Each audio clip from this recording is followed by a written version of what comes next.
Alright guys, how you doing? It's Rabea, hope you're all well. So we're in it again for another Q&A. I've got loads more questions that have been asked, so thank you very much for everyone that's been asking away.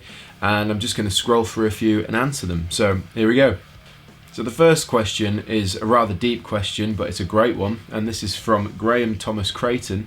And he asks, are you born with talent or is it acquired? Do you think anybody can play music with the full feeling it needs by just practicing? Or can being born in a place with a certain background and upbringing affect that person's playing in any way?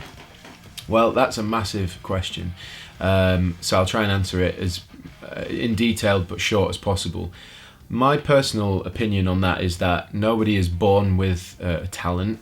I think it's within your environment, because I think everyone is, when a baby is born, there's a certain level of things that happen, I guess, whilst it's in the womb, like being exposed to music. You know, if you play music to the baby inside the womb before it's born or stuff like that, then it maybe its ears are a little bit more, I don't know, likely to spike up when it hears some music, maybe. Really, it's environmental. I think when I was a kid, I was surrounded by guitar playing, music, my dad band practicing, going to gigs, having music on in the car, and he'd always point out the cool bits in the song and this, that and the other. And I think from such a young age, being saturated into that, I think that you just kind of, you indirectly learn about music and learn to listen to music. And I think that when you do that, that's when you start becoming musical. So when you start learning an instrument, it might happen quicker because you've already spent so many years listening to it indirectly. A lot of people would say, you know, you're born with talent, you're born with the skill. But I think it's just one of those things, how can you prove that? And also, I don't know, it's such a broad question. And so the way I answer it is by saying, hard work beats talent when talent fails to work hard. So in any case, whether you are born with a talent or a skill at something, if you don't work at it, you're never going to achieve. It's always about working really hard towards something and pushing yourself as far as you can whilst enjoying it. So yeah, I think that really, whether or not you can be born with a talent or not, if you don't work hard at it, there's really no difference. So I'd say, just work hard, practice, enjoy it, be as much of a sponge for information as possible, and you stand just as good a chance at being great at your instrument as someone that, let's say, was talented. So there you go, that's what I think. The next question is from Tony Noon, and he asks, do you feel like learning the songs for Sound Like has expanded your musical vocabulary at all, or do you feel like it interferes with your own personal vision and kind of sets you into musical cliches? It's a good question. Simply put, it doesn't broaden my musical vocabulary personally. I think, so there's two sides to it. Firstly, when I was younger, I spent most of my guitar playing life listening to my favourite records by ear, rewinding it, working it out, and trying to get the licks down, the parts, all that kind of stuff. So that's trained my ear so well that nowadays when I do the Sound Like stuff, I'll put the CD on and I'll be able to work it out really fast just because I'm so used to doing that. I think on the flip side, where I have learned more is about trying to pinpoint exact tones, because it's not just about playing the part, it's about finding the sound exactly, which is more of a producer engineer sort of mindset, where I'm thinking, how was that mic'd? How much gain was on that? How much reverb?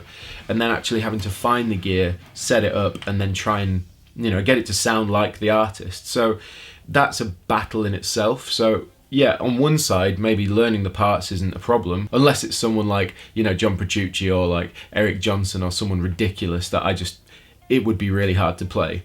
But for the most part, when it's riffs and sections of songs, it's not too bad. But yeah, getting the tones right, really focusing in on those is the challenge. So yeah, I'd say that on one side, no, not necessarily beneficial. On the other side, massively beneficial. Next question is from Thomas Harding, and he asks, when you write a solo, do you start off with an idea of what you want it to sound like, or is it more improvised and then remembered? It's a good question. When I'm writing a guitar solo, yeah, I'll sort of improvise around the section a few times just to see what kind of vibe I'm feeling, and normally that's sort of determined by the chord progression and the general vibe of the section. So, you know, depending on the chord progression, it might sort of dictate certain note choices that I can use, but generally I'll jam around it for a bit, starting off with stuff that's easy and familiar just to get a feel like. And then I suppose the more time I spend, the more creative I try to be. So I start trying to find weird notes, weird note groupings, weird rhythmic phrases, and that kind of thing. But I think there are certain principles to bear in mind when writing a guitar solo, like the ebb and flow of a guitar solo. What I mean by that is, if you're starting out the solo on lower notes, you want to progressively build that up to the higher notes. If you start up high, it needs to progress to somewhere else lower. Let's say if it's fast to begin with, then it should slow down a bit. I think guitar solos are great when they tell a story, so that all those things tie into that. You know, you want to go through different phases of the guitar solo. So I try to do a thing where I'll be melodic for the most part, and then I'll just add a little bit of something nifty, just because it keeps the listener engaged. You know, they're hearing it, they're hearing the melody, some nice rhythm, some nice vibe, and then suddenly you've got, wow, that was a sick lick, and then back out again. Sometimes that might go on longer, or it might not happen at all. Really depends on the song. But I think it's really important to bear in mind not to just stick to one area. Don't play high notes all the time. Don't shred all the time. Don't stay low all the time. You know, it's got to have a beginning, a middle, and an end. And a prime example of that is Rest in Peace, the guitar solo by Extreme, Nuno Bettencourt. For me, that is my kind of pinnacle guitar solo in terms of how it's crafted. So everything about it, the melody, the rhythm, the licks, everything, it tells a full story, and I think that's a really good example of a great, well-written guitar solo. So Tristan Lawrence Theroux, I hope I said that name right, he asks, not sure if you've answered this before, but what was your first guitar and amp that you owned when you started playing guitar? Well, I suppose there's two sides to that. Once again, I was given a guitar for a while, which was a Gibson, well, it was an Epiphone Les Paul Studio that I used for quite a while. And then I just played through my dad's Roland GP16 guitar processor into a Carlsberg PA amp. It was the Cobra PA90, and then into a 15-inch McCoy PA speaker. So it was a really bad setup. But when I actually had my own rig, my very first guitar that was mine, an amplifier, was for Christmas when I was like 16, and that was a Washburn X50 and a Marshall MG250 DFX. So it was the two speaker digital effects combo, 100-watt thing, and the Washburn, and that was just like the most amazing thing that I ever got. I got the guitar from my auntie, and I got the amplifier from my mum and dad, and it was just like, there you go, that is the rig. And it saw me through so much of my learning and crafting myself as a player, because, you know, with the digital effects built in, you could really get some cool tones. And then I was obsessed with Extreme, so it was like scoop out a bit of the mids, boost the gain, put the reverb and delay on big time, and just give it some, you know. So it was an inspiring rig, and it lasted a long time. I still have the guitar. I actually gave the amp away to a friend, but the guitar I still have, and I crack it out every now and again. But for the money, I mean, it was like £350, and it's just a great guitar back in the day. So yeah, that was the first major rig that I had. Last question from Diego Agapito. I hope I said your name right. And he says, do you think amp heads will still have a place on recordings in the future? Yes. That question is good, and a lot of people have asked that, you know, what's the whole thing with the digital and the analog thing, you know. But the truth is, they all have a place. It doesn't really matter what you use. They all have a place, especially on recordings. No one's going to be able to listen and tell if it's a Kemper or an Axe FX or, you know, whatever else, the head rush, the amplifier, all that stuff. No one's going to be able to tell, because once you've tracked it and double tracked it and mixed it in and mastered it, it's just a guitar sound, and it's specific to the song, it's specific to the part. So it really isn't, it doesn't really matter what it is.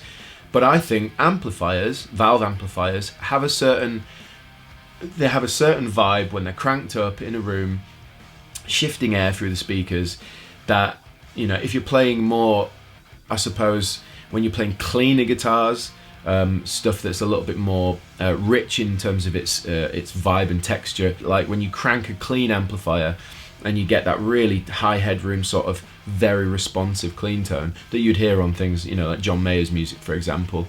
I don't think that would sound maybe it wouldn't have as much punch in the notes as digital, but I could be wrong. I just think it's as important, they're all as important as each other when you're recording music.